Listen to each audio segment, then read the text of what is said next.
Hi అండి అందరికీ, welcome to my channel. ఇవాళ ఆకుకూరలో టమాటా వేసి చేస్తున్నానండి. ఆకుకూరని 2 టైమ్స్ సాల్ట్ వాటర్తో కడిగానండి. తర్వాత గోరువెచ్చని నీళ్ళతో కడుగుతున్నాను. మళ్ళీ ఒకసారి గోరువెచ్చని నీళ్ళతో కడిగితే వాళ్ళు వేసే కెమికల్స్ అవన్నీ ఉంటే పోతాయి. సాల్ట్ నీళ్ళతోనే కడుగుతున్నాను. సాల్ట్ నీళ్ళతో ఒకసారి కడిగాను. తర్వాత గోరువెచ్చని నీళ్ళతో కడుగుతున్నాను. కడిగి దీంట్లోనే ఉల్లిపాయలు వేసానండి. ఈ ఆకుకూరలో కట్ చేశాను.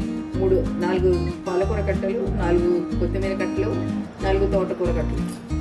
దీంట్లోనే ఉల్లిపాయ వేసానండి. మళ్ళీ చూడండి, మళ్ళీ చల్ల నీళ్ళతో కడుగుతున్నాను. మళ్ళీ గోరువెచ్చని నీళ్ళతో కడిగిన తర్వాత మళ్ళీ చల్ల నీళ్ళతో కడుగుతున్నాను.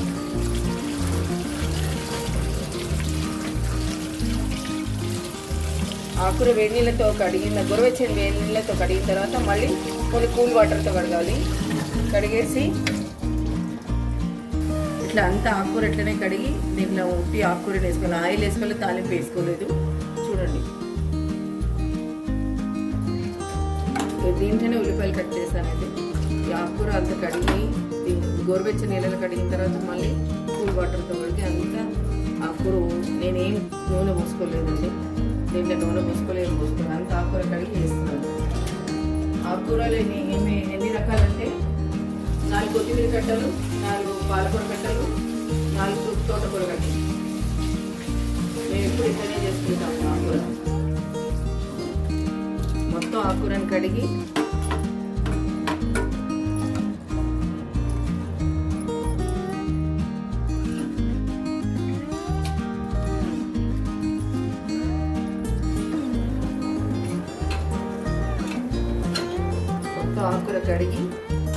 ఇట్లా వేసుకోవాలి. వేసుకున్నాక మూత పెట్టుకోవాలి. ఆకుకూర అంతా కడిగి మళ్ళీ నేనేం ఆయిల్ వేసుకోలే, తాలింపు చేసుకోలే. ఫస్ట్ ఆకుకూరను ఉడకబెట్టుకుంటాను. ఉల్లిగడ్డను, టమాటా, ఆకుకూర ఉడకబెట్టి మూత పెట్టుకుంటాను. ఇది కొంచెం డౌన్ అవుతుంది. డౌన్ అయిన తర్వాత టమాటాలు కోసేస్తాను.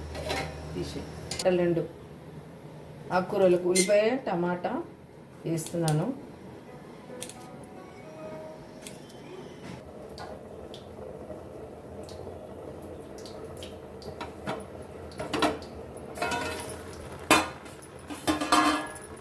చూడండి, ఉట్టిగా ఇట్లా ఉట్టి వాటర్లోనే, అందులో వాటర్ ఉంటుంది ఆకుకూరలో. ఉల్లిపాయలు వేసానండి. ఇగో ఉల్లిపాయలు, టమాటా. నేను ఆయిల్ గిట్ట ఏమీ వేయలేదు, చూసుకోండి. తర్వాత పసుపు కొంచెం ఎక్కువనే వేసుకోవచ్చు. ఆకుకూర కాబట్టి ఏం కాదు, బాగుంటుంది. పసుపు వేసి ఇట్లా మగ్గించుకోవాలి బాగా. దీంట్లో వాటర్ చూడండి ఎంత వస్తుంది. నేను సాల్ట్ వేయలేదండి, కారం వేయలేదు.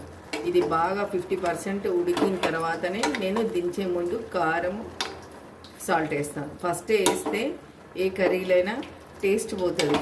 టేస్ట్ పోయి మళ్ళీ ఇంకొంచెం ఆవిరికి ఉడికిపోతుంది కదా, ఉప్పు అయిపోయింది, ఉప్పు ఇంకా పడుతుంది, ఇంకా కారం పడుతుంది అంటారు. అవన్నీ వద్దు. ఫస్ట్ ఎప్పుడు నేను కర్రీస్ చేసేటప్పుడు సగం ఉడికిన తర్వాతనే ఉప్పు కారం వేస్తాను. ఎందుకంటే రెడ్ కలర్గా కనిపిస్తుంది, టేస్ట్గా వస్తుంది.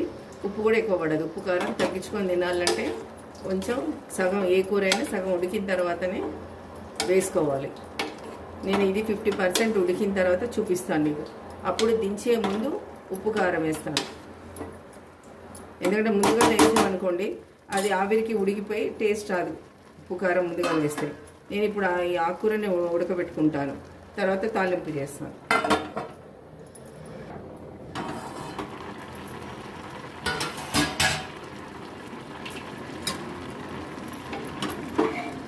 కసం చూడండి, ఆకుకూర కొంచెం మెత్తబడింది, కొంచెం ఉడికింది అనమాట, 50%. ఇప్పుడు సాల్ట్, కారం వేసుకుంటాను. తాలింపు వేసి గుమ్మరిస్తాను. చూడండి, కొంచెం మగ్గింది. చూడండి, గ్రీన్ కలర్గానే ఉంది. చూడండి, నేను ఉప్పు వేయలేదు, కారం వేయలేదు, ఓన్లీ పసుపు వేసి ఉడకబెట్టినాను ఆకుకూరని. అంటే అన్ని రకాలుగా చేసుకోవచ్చు. నేనైతే 3 ఆకుకూరలే కలిపాను. కొత్తిమీర, పాలకూర, తోటకూర కలిపి చేస్తున్నా. ఉల్లిగడ్డ వేసాను, టమాటా వేసాను, ఓన్లీ మగ్గింది. ఇట్లా గ్రీన్ కలర్గా ఉంటుంది. మనం సాల్ట్ ఉప్పు సాల్ట్ కారం వేయకుండా ఉంటాయి. ఫస్ట్ వేసేసాం అనుకోండి కారము సాల్ట్ వేస్తే నల్లబడిపోతుంది ఆకుకూర.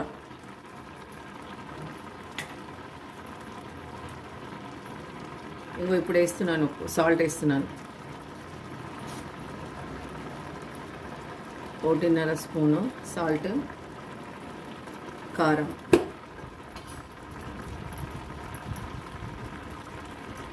కొంచెం 50% ఆకుకూర ఉడికిన తర్వాతనే ఇంకో 2 స్పూన్ల కారం, 2 స్పూన్లు కొంచెం అంతే. ఇప్పుడు కలుపుకోండి. ఇప్పుడు ఆకుకూర మీకు గ్రీన్ కలర్గానే ఉంటుంది, అయిపోయినాక కూడా గ్రీన్ కలర్గానే కనిపిస్తుంది. నేను ఎందుకంటే ఆకుకూర 50% ఉడికిన తర్వాతనే వేస్తాను. ఈ ఆకుకూరనే కాదు, ఏ కూరగాయలు కూడా అంతే. ఫస్ట్ పసుపు వేసి మగ్గించుకుంటాను. దించే ముందు 50% ఉడికిన తర్వాతనే కారం సాల్ట్ వేస్తాను. అప్పుడే టేస్ట్ వస్తుంది మీకు. ఇప్పుడు తాలింపు చేసుకుంటాను. ఇంకో రెండు గరిటెలు, చిన్న గరిటెలు అండి, 2 గరిటెలు ఆయిల్, తాలింపు గింజలు, 2 ఎర్రమిరపకాయలు గిల్లేస్తా, రెడ్ చిల్లీ, కారం, ఆవాలు, 2 ఎర్రమిరపకాయలు వేయాలండి. ఆవాలు జీలకర్ర వేయాలి. ఒక్కసారి చూడండి. ఇది కొంచెం వేగిన తర్వాత అందులో గుమ్మరించుకోవాలి ఆకుకూరలో.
కొంతమంది పాముకుంటారండి, ఇట్లా పప్పు గుత్తి వేసి పాముతారు. అవసరం లేదు, నేను తాలింపు వేసేసాను.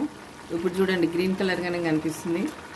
ఇట్లనే వేసుకోవాలి. ఉప్పు కానీ కారం కానీ కొంచెం 50% ఉడికిన తర్వాత వేసుకుంటే టేస్ట్ వస్తుంది. అందులో తక్కువ పడుతుంది ఉప్పు కారం కూడా. ఇంకొంచెం మగ్గితే సరిపోతుంది.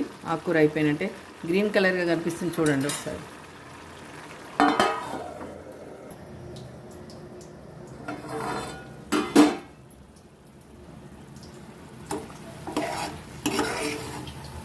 చూడండి ఆకుకూర బ్లాక్ కాలేదు, చూసారా? అంటే నేను 50% ఆకుకూర ఉడికిన తర్వాతనే వేస్తాను. ఈ ఆకుకూరనే కాదు, ఏ కూరగాయలకైనా 50% ఉడికిన తర్వాతనే సాల్ట్, కారం వేస్తాను. చూడండి 4 ఆకుకూరలు, పాలకూర, కొత్తిమీర, తోటకూర, అంతే.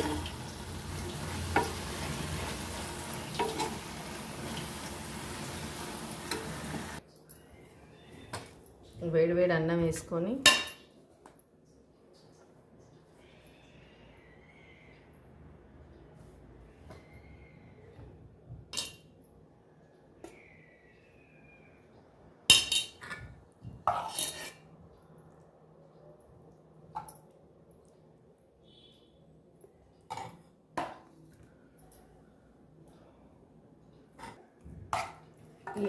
నేను చేసిన ఈ ఆకుకూర నచ్చితే లైక్ చేయండి, సబ్స్క్రైబ్ చేసుకోండి అండి.